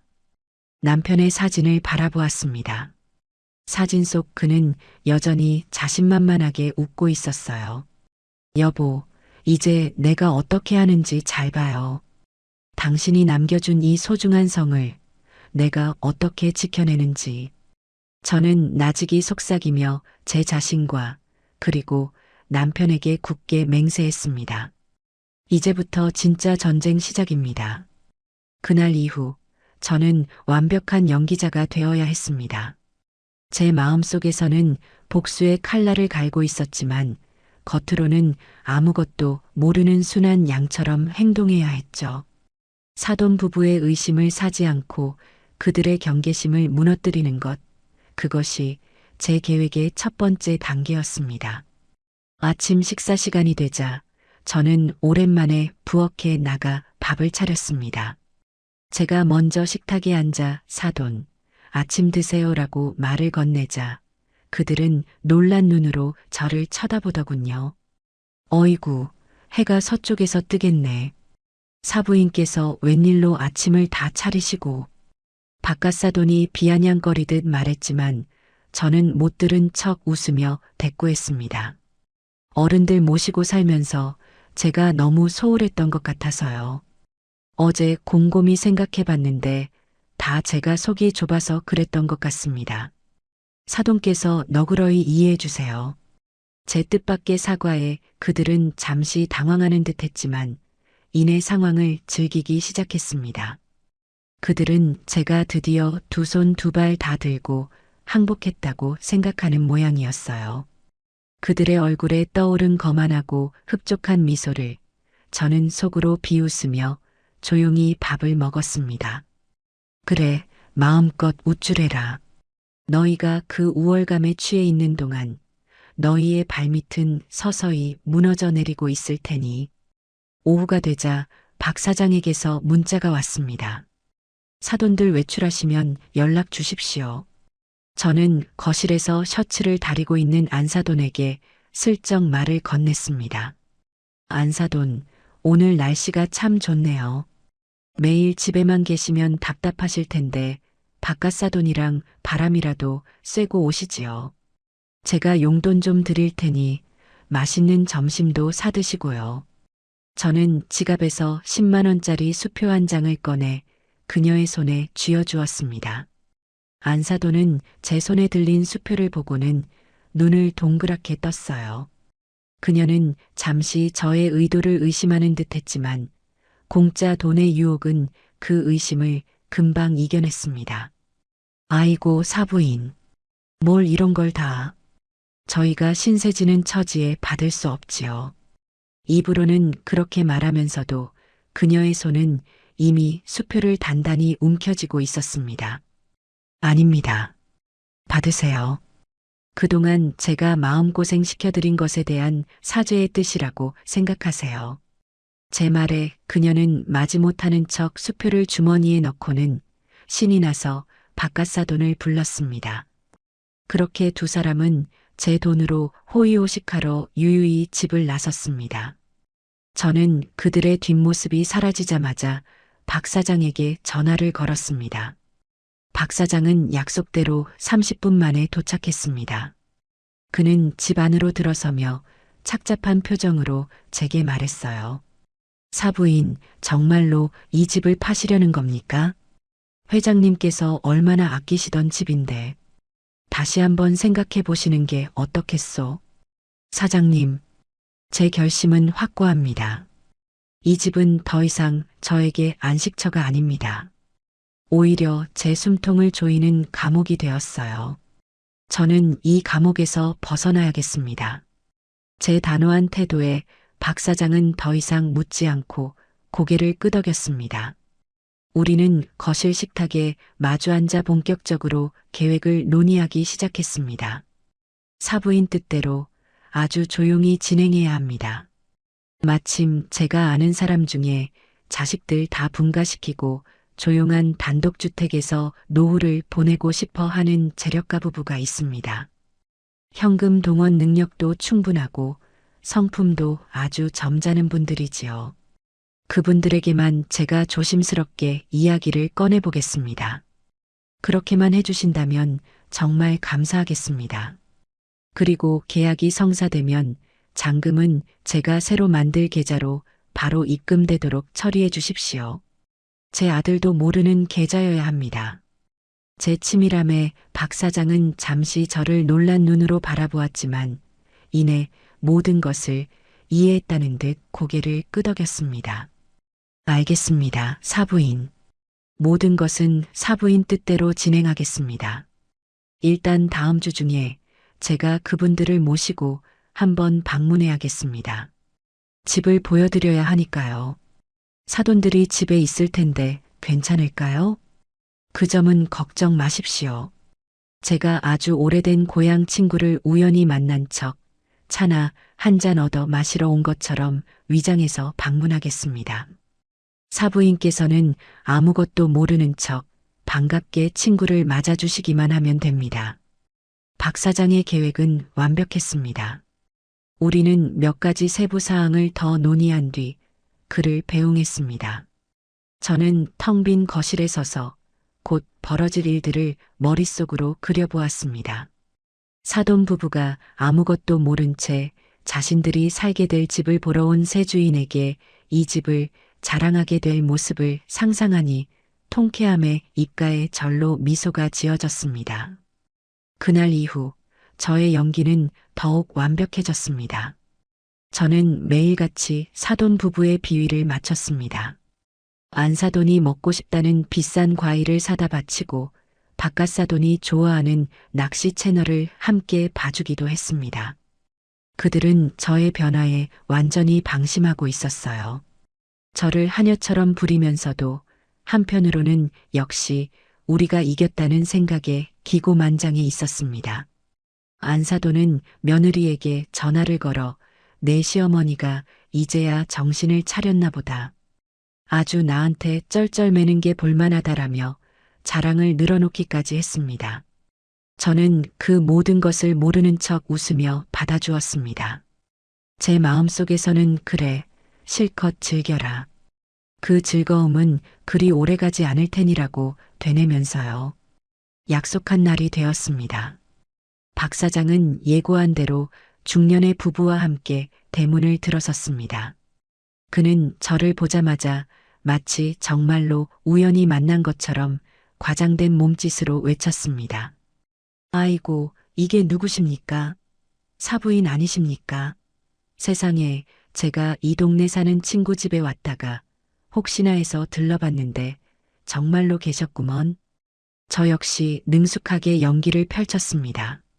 어머나, 박 사장님, 이게 얼마만이에요? 세상에, 이런 우연이 다 있네요. 어서 들어오세요. 이분들은 누구신지요? 아, 제 고향 친구 부부입니다. 인사하시지요.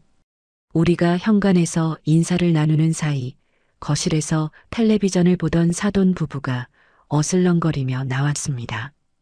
저는 그들에게 박 사장과 그의 친구들을 소개했습니다. 사돈, 이쪽은 제 오랜 지인이신 박 사장님과 그 친구분들이세요. 우연히 길에서 만났지 뭐예요. 안사돈과 바깥사돈은 갑작스러운 손님의 방문에 잠시 경계하는 듯 했지만 그들이 부유해 보이는 행색을 하고 있자 이내 태도를 바꾸었습니다. 박 사장의 친구, 즉 이 집의 예비 매수자인 중년 남자가 감탄하는 목소리로 말했습니다. 집이 정말 좋네요.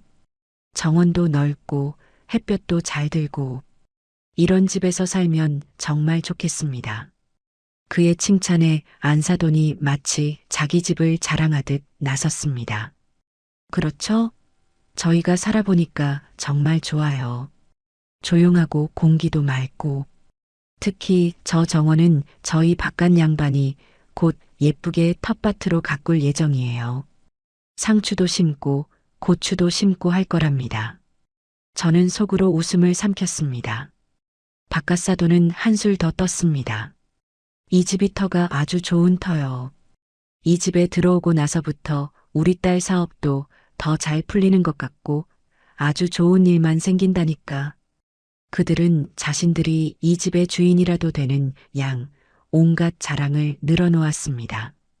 박 사장과 예비 매수자 부부는 의미심장한 미소를 교환하며 그들의 말을 들어주었습니다. 저는 그들에게 차를 대접하며 조용히 상황을 지켜보았습니다. 예비 매수자 부부는 집을 둘러보고 싶다고 했고 안사돈은 신이 나서 직접 안내를 자처했습니다. 이쪽 방이 저희가 쓰는 방인데 아주 넓고 좋아요. 저쪽은 창고로 쓰고 있고요. 2층도 있는데 거긴 잘 안 써서 비워뒀어요. 나중에 우리 손주 태어나면 다 아기 방으로 꾸며야지요. 그녀는 제 허락도 없이 2층까지 그들을 안내하며 자신들의 미래 계획을 거침없이 떠벌렸습니다. 그들의 모습을 지켜보는 예비 매수자의 눈빛이 어떻게 변하는지 저는 똑똑히 보았습니다. 그것은 경멸과 연민이 뒤섞인 복잡한 눈빛이었습니다. 손님들이 돌아간 뒤 안사돈은 제게 흥분해서 말했습니다. 사부인, 아까 그 사람들 엄청 부자인가 봐요. 옷 입은 것 좀 봐. 우리랑 친하게 지내두면 나중에 좋을 일 있을지 몰라요. 저는 그저 빙그레 웃으며 고개를 끄덕였습니다. 그래, 당신들에게 아주 좋은 일이 생길 거야. 당신들이 그토록 자랑하던 이 집에서 쫓겨나게 될 테니. 그날 밤 박 사장에게서 전화가 왔습니다. 사부인 계약하기로 했습니다. 그분들이 아주 마음에 들어 하십니다. 특히 집을 아주 깨끗하게 비워줘야 할 것 같다고 하시더군요. 박 사장의 말에 담긴 의미를 저는 충분히 이해할 수 있었습니다. 이제 제 계획의 마지막 단계만이 남아 있었습니다. 다음 날 아침 저는 사돈 부부에게 백화점 상품권 몇 장을 쥐어주며 말했습니다. 제가 몸이 좀 안 좋아서 그러니 오늘 점심은 두 분이서 백화점 구경도 하시고 맛있는 것도 드시고 오세요. 그들은 제 병에는 아무 관심도 없이 상품권을 받아들고 신이 나서 집을 나섰습니다. 저는 그들이 떠나자마자 평생 입을 일이 없을 것 같던 가장 좋은 옷으로 갈아입고 집을 나섰습니다. 제 인생의 가장 중요한 계약을 하러 가는 길이었습니다. 박 사장의 부동산 사무실은 조용했습니다. 어제 만났던 매수자 부부가 저를 기다리고 있었죠. 그들은 저를 보자 안쓰러움과 존경심이 뒤섞인 눈빛으로 정중하게 인사를 했습니다. 우리는 군더더기 없는 대화 끝에 곧바로 매매 계약서에 도장을 찍었습니다. 제가 박미순이라고 쓰인 제 인감을 들어 계약서에 찍는 순간 묘한 해방감이 온몸을 감쌌습니다. 이 도장 하나가 저를 올가매던 모든 굴레를 끊어내는 것만 같았어요.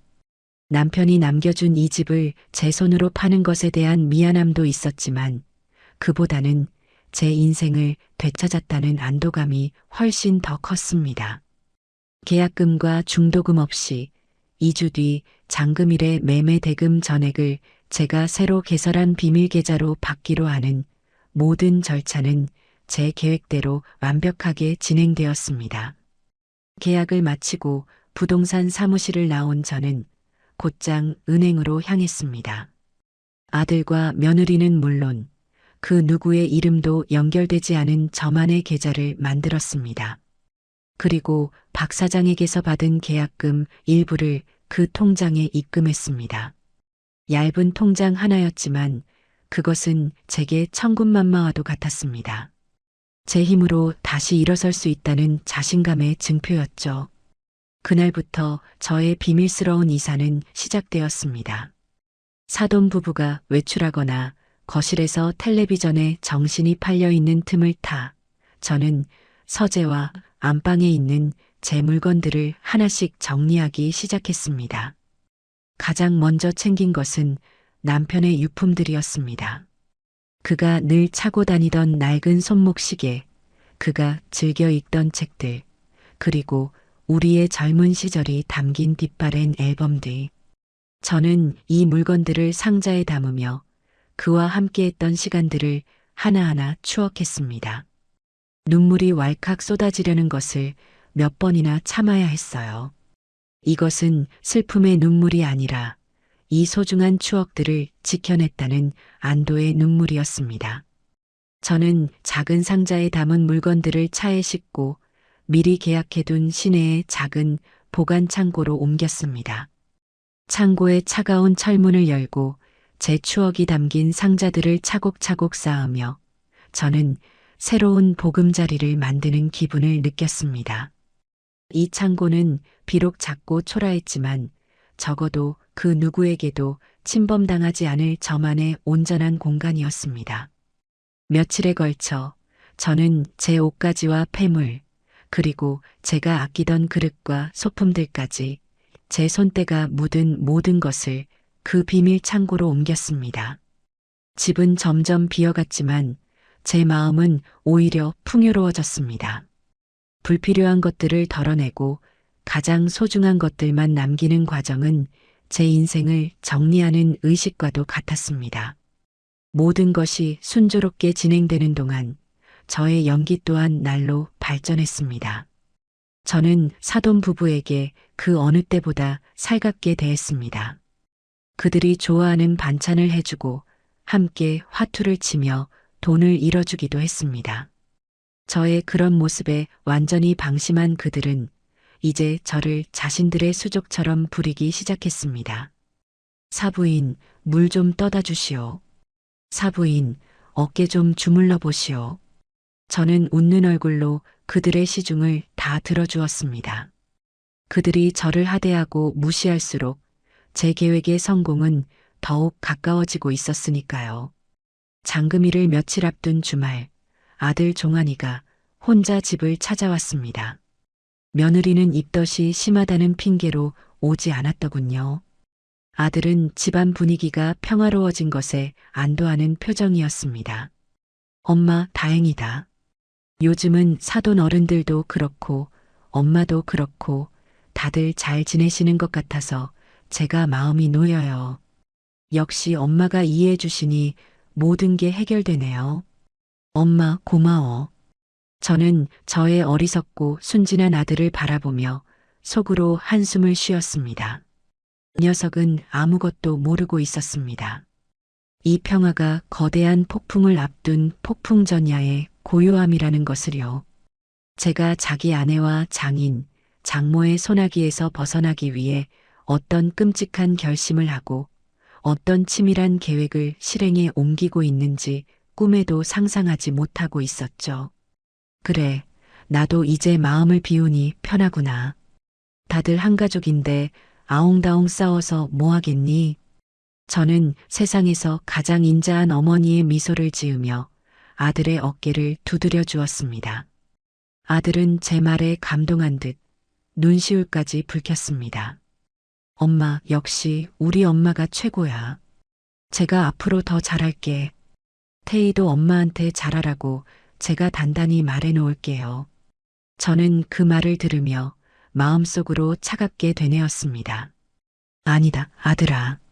너는 나에게 잘할 필요도 내 철을 단속할 필요도 없다. 너희는 이제 너희만의 인생을 살아가야 할 테니 물론 그 인생이 그리 순탄치는 않을 게다. 아들이 돌아간 뒤 저는 텅 빈 거실에 서서 달력을 보았습니다. 약속의 날, 장금일까지 앞으로 사흘. 제 인생을 뒤바꿀 심판의 날이 시시각각 다가오고 있었습니다. 저는 두렵지 않았습니다. 오히려 그날이 빨리 오기를, 이 지긋지긋한 연극의 막이 내리기를 간절히 바랄 뿐이었습니다. 모든 준비는 끝났습니다. 이제 남은 것은 그들에게 제가 준비한 지옥을 선물하는 것뿐이었습니다. 심판의 날, 장금일 아침이 밝았습니다. 저는 평소보다 조금 더 일찍 잠에서 깼습니다. 커튼을 젖히자 눈부신 아침 햇살이 쏟아져 들어왔고 제 마음은 이상할 정도로 고요하고 평온했습니다. 지난 몇 달간 저를 짓누르던 불안과 분노의 그림자는 간대었고 오직 비장한 결의만이 남아 있었어요. 잠시 후 제 비밀 휴대폰이 짧게 진동했습니다. 은행에서 온 문자였습니다. 박미순 고객님 계좌에 9억 5천만 원이 입금되었습니다. 저는 액수를 몇 번이고 다시 확인했습니다. 0의 개수를 세고 또 세었죠. 그것은 단순한 돈의 액수가 아니었습니다. 그것은 제 남은 인생의 자유였고 제 손으로 쟁취해낸 승리의 증표였습니다. 저는 조용히 휴대폰을 내려놓고 심호흡을 했습니다. 모든 준비는 끝났습니다. 이제 마지막 막을 올릴 시간입니다. 저는 안방을 나와 부엌으로 향했습니다. 마침 안사돈이 부엌에서 자기가 먹을 아침을 차리고 있더군요. 제가 부엌에 들어서자 그녀는 힐끗 쳐다보며 퉁명스럽게 말했습니다. 일찍 일어나셨네요. 시장하세요? 밥은 알아서 차려 드세요. 저는 빙그레 웃으며 대답했습니다. 아닙니다. 오늘 저녁에 아주 중요한 가족회의가 있을 예정이니 사돈께서 아들 내외에게 꼭 좀 오라고 전해 주십시오. 저녁은 제가 아주 근사하게 차릴 테니 다들 빠지면 안 된다고 신신당부해 주시고요. 제 말에 안사돈은 의아한 표정을 지었습니다. 가족회의요? 무슨 회의요?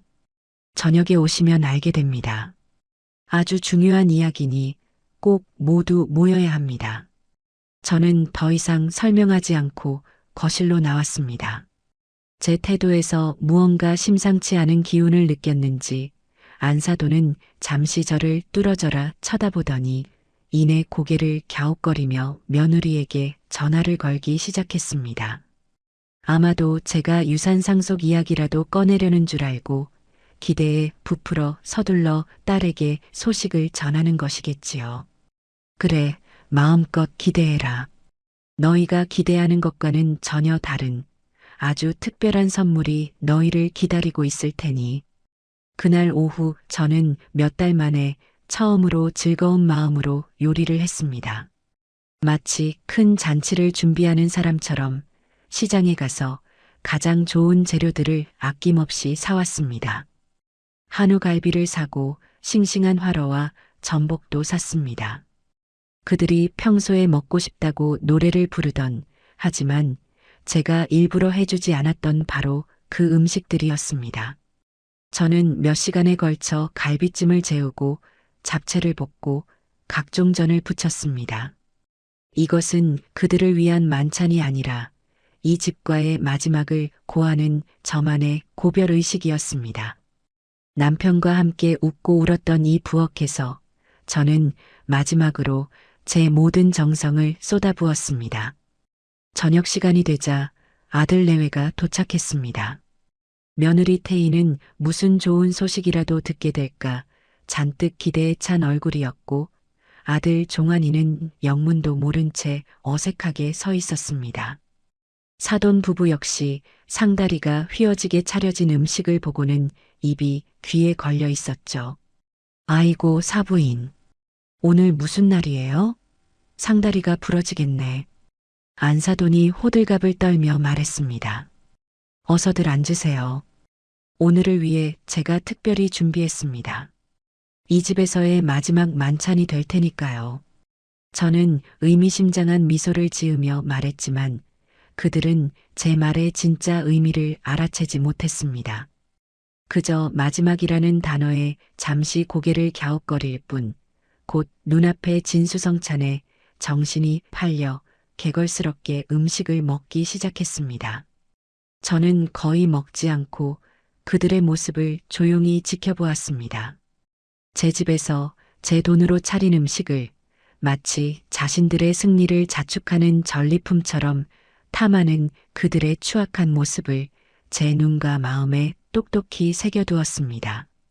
식사가 끝나고 저는 그들을 모두 거실 소파에 앉혔습니다. 분위기는 최고조에 달해 있었죠. 배를 두드리며 만족스러워하는 바깥사돈, 며느리와 함께 앞으로의 계획에 대해 소곤거리는 안사돈, 그리고 그들 사이에서 멋쩍게 웃고 있는 아들까지. 저는 그들 앞에 놓인 찻잔에 따뜻한 차를 따라주었습니다.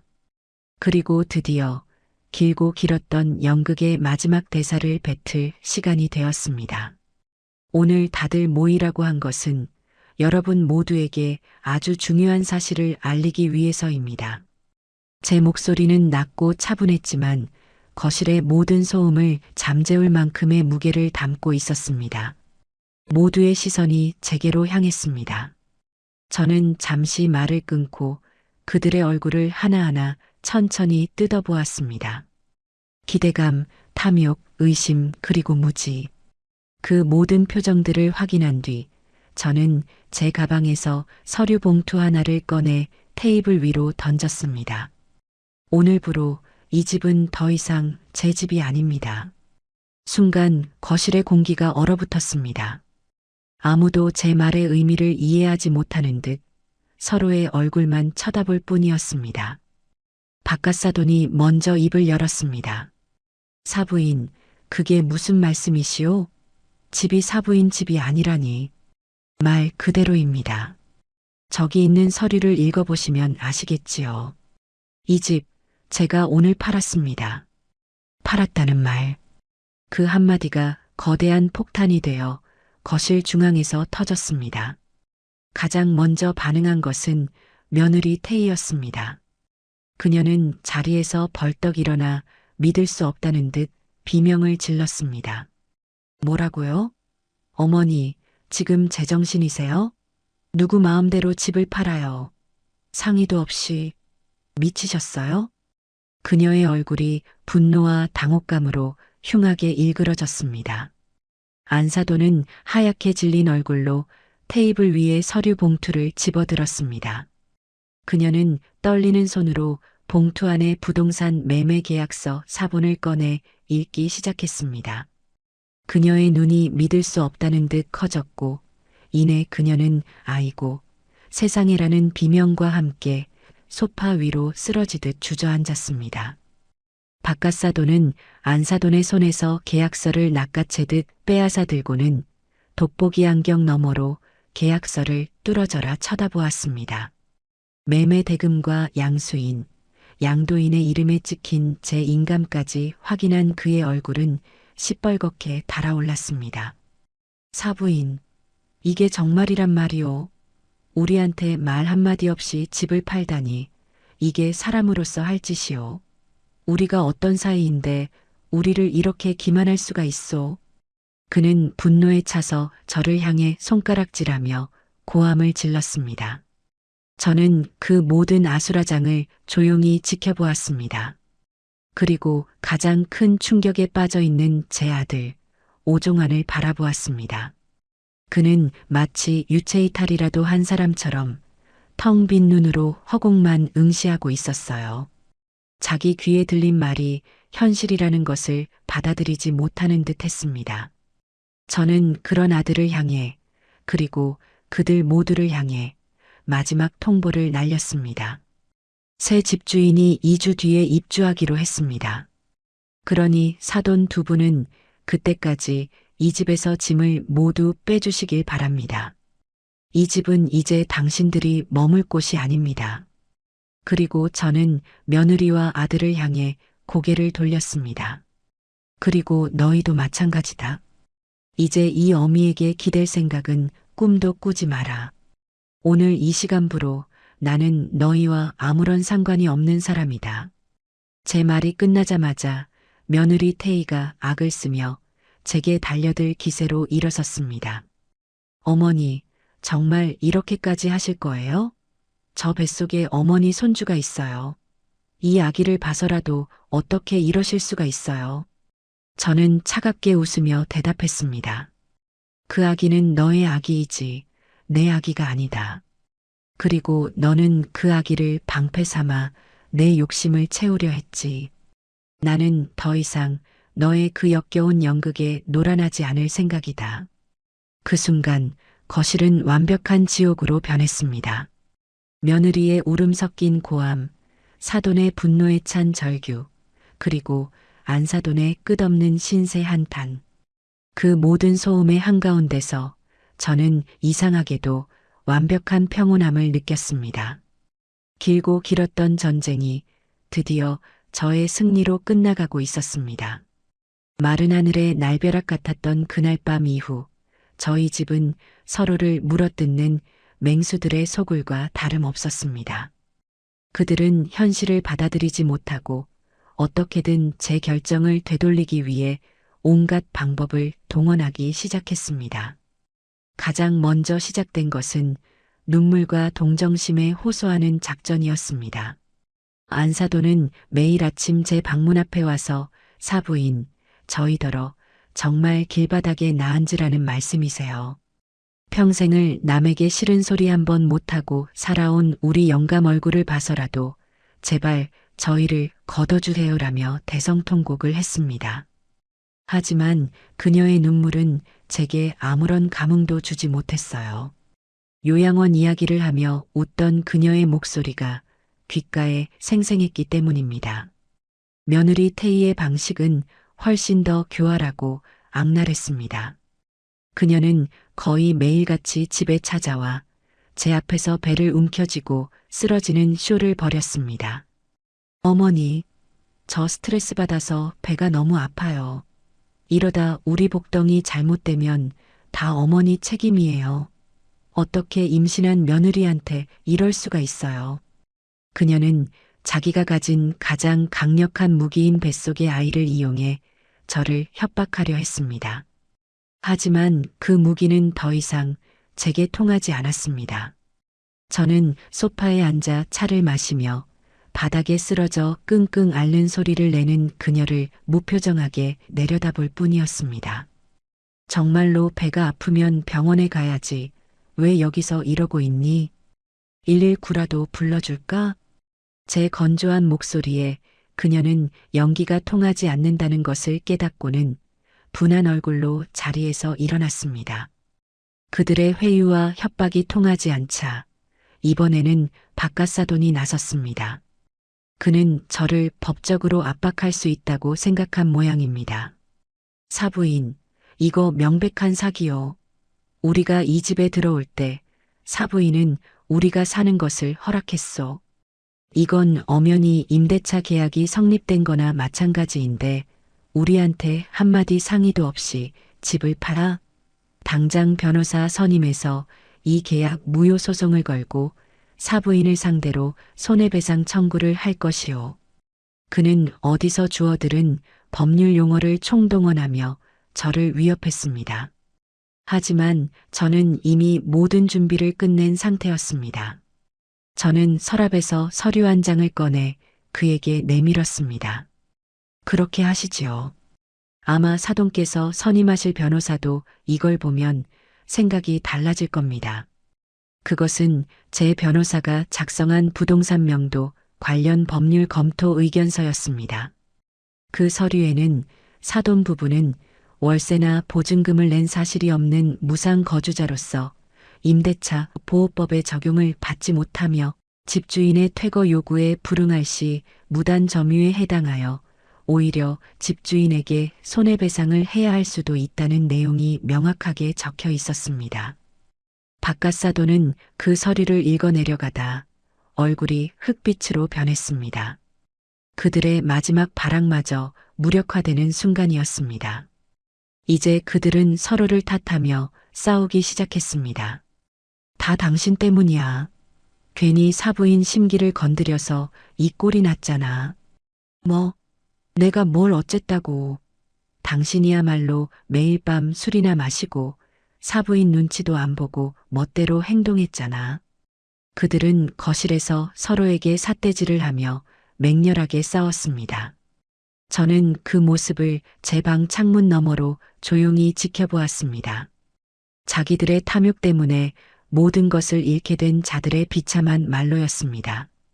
퇴거일이 다가올수록 그들은 절망의 늪에 빠져들었습니다. 당장 갈 곳이 없었기 때문이죠. 그들은 마지막 지푸라기라도 잡는 심정으로 제 아들 종환이에게 매달렸습니다.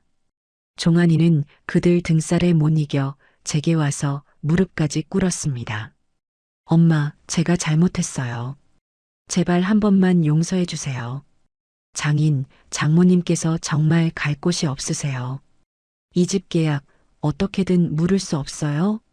위약금은 제가 어떻게든 마련해 볼게요. 저는 차가운 눈으로 제 아들을 내려다보았습니다. 종환아, 너는 아직도 상황 파악이 안 되니? 이건 용서하고 말고의 문제가 아니다. 그리고 너는 너의 처와 처부모를 책임져야 할 가장이야. 나한테 매달릴 시간에 내 식구들이 살 집이나 알아보는 게 현명할 거다. 결국 그들은 현실을 받아들일 수밖에 없었습니다. 이삿짐 센터에 전화를 걸어 예약을 잡더군요. 저는 부엌에서 들었습니다. 안사돈이 수화기에 대고 이사갈 주소를 말하는 것을요. 그 주소는 바로 아들 내외가 사는 방 2개짜리 좁은 아파트였습니다. 전화를 끊은 안사돈은 그 자리에 주저앉아 소리 없이 눈물을 흘렸습니다. 딸네 집에 얹혀 살게 될 자신의 처지가 얼마나 비참하게 느껴졌을까요? 저는 그 눈물을 보고도 아무런 감정을 느끼지 못했습니다. 자업자득, 인과응보. 그 이상도 이하도 아니었습니다. 드디어 이삿날이 밝았습니다. 아침부터 이삿짐 센터 직원들이 분주하게 집안을 오갔습니다. 사돈 부부의 짐은 생각보다 훨씬 더 많았어요. 그들이 이 집에 들어올 때 가져왔던 온갖 살림살이들이 다시 꾸려져 밖으로 나갔습니다. 저는 소파에 앉아 조용히 책을 읽으며 그 광경을 지켜보았습니다. 그들은 흘끔흘끔 제 눈치를 보았지만 저는 그들에게 단 한 번도 시선을 주지 않았습니다. 마치 투명인간을 대하듯이요. 짐이 모두 빠져나가 텅 비어버린 건넌방을 보며 저는 몇 달 만에 처음으로 깊은 숨을 내쉴 수 있었습니다. 이물질처럼 저를 괴롭히던 것들이 사라진 자리에 원래의 평화와 고요함이 되돌아오고 있었습니다. 마지막 짐까지 모두 실은 이삿짐 트럭이 마당을 빠져나갈 때 안사돈이 제게 다가와 말했습니다. 사부인, 저희가 정말 잘못했습니다. 이렇게라도 말씀드려야 할 것 같아서요. 그녀의 목소리는 힘없이 떨리고 있었어요. 저는 읽던 책에서 눈을 떼지 않은 채 나지막이 대답했습니다. 그 사과는 제가 아니라 사돈의 따님과 사위에게 하셔야지요. 앞으로 신세 질 사람이 그들이니. 제 말에 그녀는 더 이상 아무 말도 하지 못하고 고개를 숙인 채 돌아섰습니다. 트럭이 대문을 빠져나가고 그들의 모습이 완전히 시야에서 사라졌습니다. 저는 그제야 자리에서 일어나 대문 밖으로 나갔습니다. 트럭이 남기고 간 희미한 매연 냄새를 맡으며 저는 비로소 완전한 해방감을 느꼈습니다. 길고 길었던 악몽이 드디어 끝이 났습니다. 그들이 떠난 집은 낯설 정도로 고요하고 평화로웠습니다. 저는 집 안으로 들어와 모든 창문을 활짝 열었습니다. 새로운 공기가 집안을 가득 채웠고 저는 그 상쾌한 공기를 폐부 깊숙이 들이마셨습니다. 이제 이 집은 온전히 저만의 공간이었습니다. 비록 곧 다른 주인의 것이 되겠지만 그 마지막 며칠만이라도 남편과의 추억을 오롯이 느끼고 싶었습니다. 사돈 부부가 떠나고 저는 며칠간 텅 빈 집에서 마지막 시간을 보냈습니다. 그들이 남기고 간 흔적들을 지우며 집안 구석구석을 깨끗하게 청소했습니다. 먼지를 닦아낼수록 이 집과 남편에 대한 소중한 기억들이 더욱 선명하게 되살아나는 것 같았어요. 마지막 날 밤, 저는 거실 소파에 앉아 남편의 사진과 마주보며 조용히 와인 한 잔을 기울였습니다. 여보, 나 잘했지요? 당신이 남겨준 이 집, 더러운 것들에게 완전히 빼앗기기 전에 내 손으로 잘 지켜냈어요. 이제 나도 당신을 이 집에 남겨두고 나만의 새로운 삶을 시작하려 해요. 하늘에서 부디 나를 응원해 주세요. 약속한 날 저는 새 주인에게 집 열쇠를 넘겨주었습니다. 그들은 제게 연신 고맙다고 인사를 하며 이 집을 소중히 가꾸겠다고 약속했습니다. 저는 그들에게 행운을 빌어준 뒤 작은 짐가방 하나만을 든 채 그 집을 나섰습니다. 뒤돌아보지 않았습니다. 더 이상 미련도 후회도 없었기 때문입니다. 제가 새로 이사한 곳은 도심에 위치한 작지만 최신 시설을 갖춘 아파트였습니다. 혼자 살기에는 충분히 넓고 쾌적한 공간이었죠. 가장 마음에 드는 것은 거실의 큰 창으로 보이는 탁 트인 도시의 전경이었습니다. 저는 이사 첫날 짐도 풀지 않은 채 한참 동안이나 그 창밖을 내다보았습니다. 수많은 불빛이 반짝이는 도시의 야경을 보며 저는 이제 저 역시 저 불빛들 중 하나가 되어 새로운 이야기를 시작해야겠다고 다짐했습니다. 그날 밤 저는 몇 달 만에 처음으로 그 누구의 방해도 받지 않고 깊은 잠을 잘 수 있었습니다. 아침에 눈을 떴을 때 느껴지는 그 상쾌함과 평온함은 제가 지난 몇 달간 치른 전쟁에 대한 최고의 보상이었습니다. 새로운 삶은 활기찼습니다. 저는 그동안 소홀했던 제 자신을 돌보기 시작했습니다. 아침에는 아파트 커뮤니티 센터에서 요가와 필라테스를 배우고 오후에는 오랫동안 연락이 끊겼던 친구들을 만나 점심을 먹고 수다를 떨었습니다. 친구들은 제 얼굴이 예전보다 훨씬 편안하고 좋아졌다고 입을 모아 말했어요. 저는 제가 얼마나 오랫동안 제 자신의 삶을 잃어버리고 살았는지 깨달았습니다. 저녁에는 혼자서 조용히 음악을 듣거나 보고 싶었던 영화를 보며 오롯이 저만을 위한 시간을 가졌습니다. 누구의 눈치도 볼 필요 없고 누구의 비위를 맞출 필요도 없는 완벽한 자유. 저는 비로소 제 이름 박미순으로 사는 기쁨을 되찾고 있었습니다. 그러던 어느 날 아들 종환이에게서 전화가 걸려왔습니다.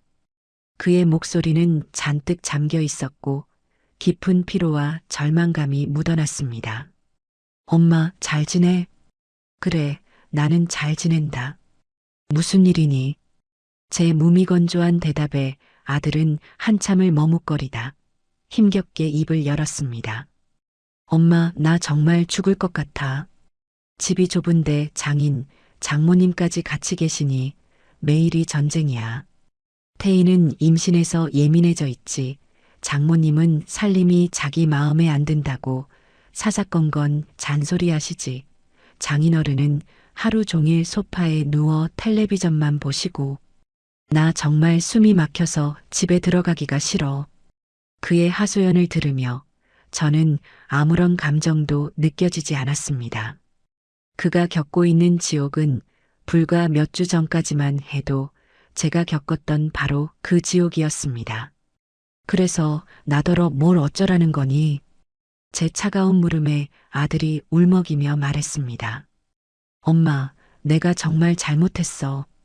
엄마가 그때 왜 그렇게 힘들어했는지 이제야 알겠어. 제발 다시 예전으로 돌아가면 안 될까? 엄마가 얻은 새 아파트, 우리랑 같이 살면 안 돼?